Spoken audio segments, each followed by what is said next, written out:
ఒక సంస్థను నడిపించేది కేవలం హోదా కాదు, ఆలోచన, ప్రేరణ మరియు నాయకత్వం.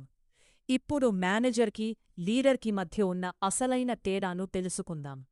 మేనేజర్ పనులపై దృష్టి పెడతాడు, నియమాలు పాటించమంటాడు, లక్ష్యాలను చేరుకోవడానికి ఒత్తిడి పెడతాడు. పని పూర్తయిందా లేదనా అదే అతని కొలమానం.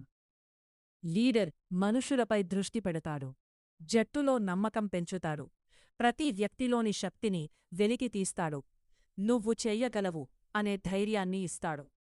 ప్రధాన తేడా: మేనేజర్ అంటాడు, నువ్వు ఈది చెయ్యాలి. లీడర్ అంటాడు, మనమంతా కలిసి విజయం సాధించాలి. మేనేజర్ అధికారంతో నడిపిస్తాడు, లీడర్ ప్రభావంతో నడిపిస్తాడు. సంస్థలు నిర్వాహకులతో నడుస్తాయి, కాని చరిత్రను మార్చేది లీడర్లే.